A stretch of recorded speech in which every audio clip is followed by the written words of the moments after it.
following is a 13-minute emergency report. Obama has essentially federalized national elections in this country, which is unprecedented. It basically dissolves the states' roles in the electoral process and clearly signifies they may be preparing to try to overthrow the Trump election in the next 13 days. That's the only reason they could do this. We also have this very suspicious shooting at the airport in Florida I'm going to break down, and we'll also look at the attempts to claim that Trump is some type of Russian agent with the latest disinformation. But the information at the end of this report is the most important, dealing with the federalization of the election. We told you it was coming 6 months ago. It's now here.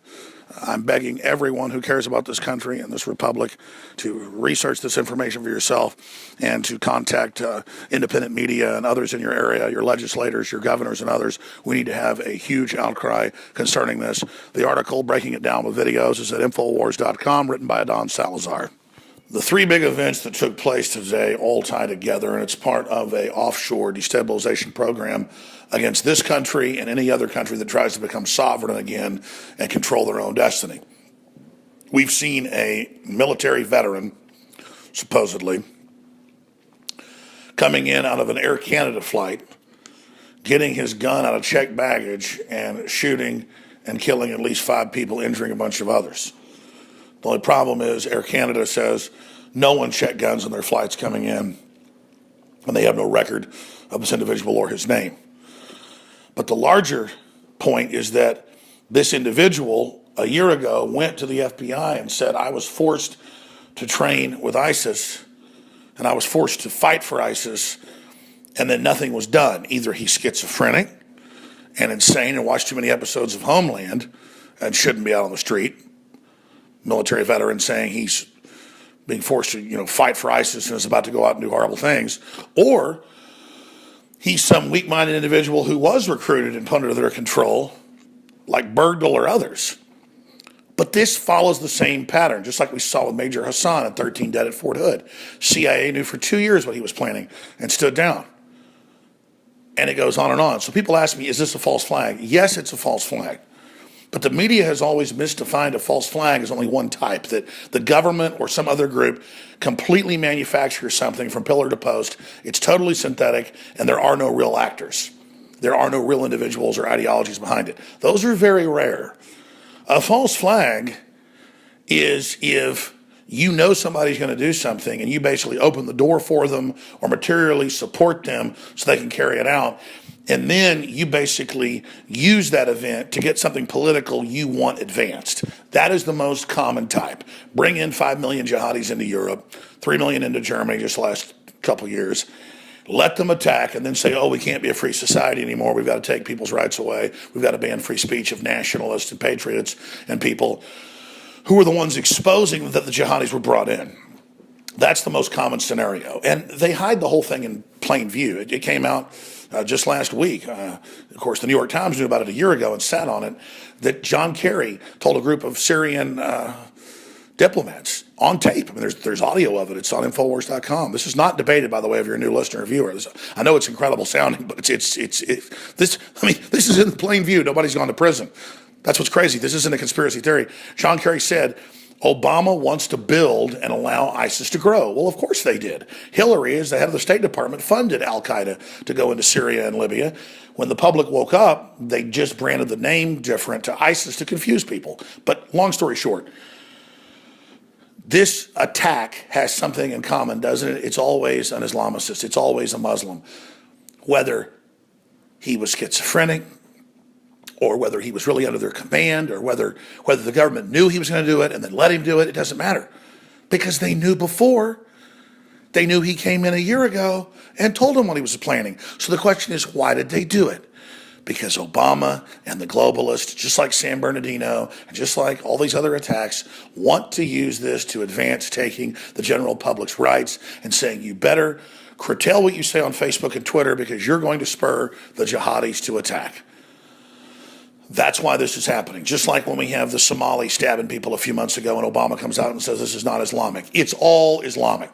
And all of it's a false flag because Western governments are run by traitors that have sided with Saudi Arabia and other Islamic states that are trying to expand their control worldwide, and quite frankly are. Saudi Arabia's got invasions going right now in more than 30 countries with groups they're financing. And the New World Order just wants to keep us in the dark. They want to dumb things down where people go, Al-Nusra, Al-Qaeda, ISIS. Who are these different groups? It's all the same Wahhabist, Sunnis, all being quarterbacked, all being run out of Saudi Arabia. And you look at Brennan and others who are reportedly have converted to Islam. He lived in Saudi Arabia for decades. And then you understand why this double cross is so serious and why we're in so much trouble. Now, shift gears. They come out now and they say that, oh my gosh, we've got total proof. Putin was behind everything. They go give Trump a briefing. Days after they've given the MSM the same data, Trump comes out and rightfully says, we had that big hack a few years ago of 20 million people, 14 million of them U.S. government people, CIA, FBI, NSA, you name it, and all their contacts and all their sub-operatives. A total roll-up. The biggest intelligence coup since World War II, when we secretly captured the German code machines and they didn't know. I mean, this is as big as that. A total roll-up of our system. Obama, the Democrats, the Republican leadership, none of them get in trouble. It was clearly done on purpose. And I love how Trump comes out today and the media spins it like, oh, he admits the media is right now. The Russians are involved. No, he came out and he said, why did the Chinese roll up our entire system? And nobody's even talking about it. And now they give me some tenuous evidence that, of course, people from Russia are trying to break into government computers. He said, of course that's going on. It's ongoing. Communist China is attacking everybody 24/7, trying to break into everything. So is the United States. That's what they do. Of course the Russians were breaking into Hillary's server. She has an illegal server in her frickin' bathroom. What do you think foreign governments do? But again, they play on the public's incredible ignorance. But I just see these responses from Trump. They are so presidential. They are so on target. I research this stuff 16 hours a day. I'm obsessed, sometimes 20 hours a day. And literally, I was saying exactly what Trump said today, days ago, but I know he didn't even get it from me. He is so on target, and his advisors are so on target that he is the only person other than like Mathis or Flynn that I ever hear speak or write an article where it makes sense. And that's why they're so damn scared of him. This guy has got real patriots in there that know exactly the score, that know exactly what's happening. America got sold out by multinationals. We got signed on to a combine to be basically made subservient to China and a bunch of multinational banks who combined forces. Russia was already being subdivided going back 18 years ago, controlled, being privatized. Russia stole its system back from the globalists. They've been butthurt ever since. Now, all over the world, every country is beginning to vote to pull out of globalism, which is unelected corporate governance. And that's why they're panicking. That's why they're scared. Because everywhere people are waking up and angry. And the media, the controlled corporate media, it is desperately trying to brand any resistance to total national sovereignty destruction to being some type of foreign agent when it's the opposite. We're the people trying to get national sovereignty back.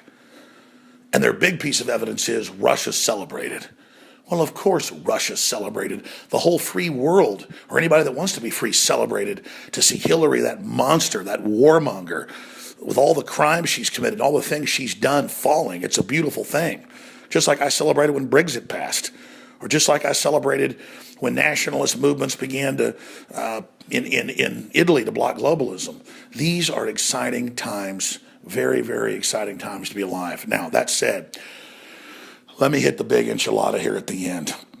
And look, if I say these are perilous times, but also very, very positive times at the same time, it's because they are. I mean, I am, quite frankly, almost short of breath. This next piece of news is so big. Remember about 4 months before the election, I said Homeland Security's taking over the election, and they're going to federalize it, and they're going to steal it for Hillary. You don't just think I just pulled that out of my rear end, do you? I had sources, and they know that I'm crazy enough to put out the truth, even though it endangers myself and many others. But I did it because we're in complete danger if we don't. You know, the danger of doing nothing is greater than the danger of doing something many, many times. And you notice that Obama came out and attacked and said it's ridiculous. The feds aren't involved in elections. This is insane. And then a month later after that, about 6 weeks out from the election or less, they said, oh my gosh, we're going to have to federalize the elections. And they tried to break into 6 states' computer systems and flip it live time to Hillary. They were able to steal 5 states.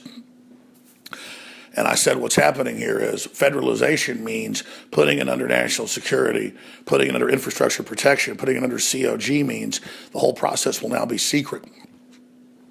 And Homeland Security can come in and take control of the states and take control of the counties and cities and basically deputize everybody and under federal orders, at least this is how they see it, it's unconstitutional, make those locals subordinate themselves to that fraud and basically go along with a globalist through the federal government takeover of our election process. And that signifies with only 13 days left till Trump getting in, they may still be planning to unseat him, claim he's a spy, and hold new elections. And this time they're going to want to have their operatives in place because they're moving forward like they intend to still be in office or to still have their system in place in 13, 14 days and are just ignoring everything Trump says and does. And even mainline political scientists are saying it's unconstitutional to federalize the election or to have the bureaucracy do it, to have Jay Johnson announce it and not Congress, when he's part of a lame duck administration. What I'm getting at here is this is epic civil war. The United States of America is in a civil war against globalist interest with collaborator media, the establishment Republicans, and the Democrats. You know, this is a Democrats, just a whole lot of them are criminal thugs. The Republican leadership's bad news, but the party itself has good people in it. And this is just such an incredible time to be alive. Everybody has to spread the word on this and just understand that, yes, it looks like they know they can't stop Trump, but they're still moving forward with all this fake intelligence, just like the power plant story. First, it was the whole East Coast, then it was one power plant, then it was a laptop, then it wasn't a laptop, or their fake news list that they listed us and said we're all Russian agents, then said the list was just made up. I mean, they have no soul left. They have nothing to lose now. They're so discredited. They're so reviled. They're so hated. And now they're misrepresenting themselves as the U.S. intelligence when they're only rogue criminal elements of it. And basically, you want to know how to mop up this country and fix it? And anybody that is against Trump, anybody that's against this election, anybody making up all this crap about how we're Russian agents are the same people saying anybody that opposed them was a racist or a homophobe. It's just whatever demonization tactic they can come up with, they do. And if you want to know who the enemies are, here they are. And they are just totally butthurt and out of time, out of gas, and they're losers. Because even if they try to steal this election or kill Trump or overthrow it, good luck, because nobody, and I mean nobody, is buying the crap you're selling except for a few mentally ill Democrat supporters. And everybody knows those poor folks can't even wipe their own asses.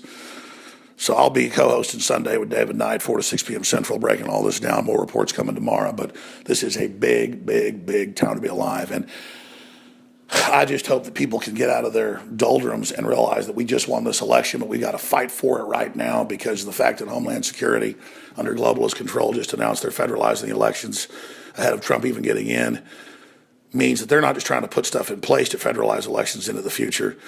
They are basically looking at doing it right now to try to have a fake recount, I guess, because the last 2 failed. Again, you do the analysis for yourself. Let me know below in the comments because I really do respect what you have to say and it helps take me in different angles I hadn't thought of. I'm Alex Jones for Infowars.com. We're also under massive Facebook censorship right now. Every other platform censoring us as well, except for our own. That's under hack attack. So again, the war for America is happening right now. This is real. You just saw us take the presidency back, but now we've actually got to get him in there. All right, that's it for this transmission. Have a good Friday night. God bless you all.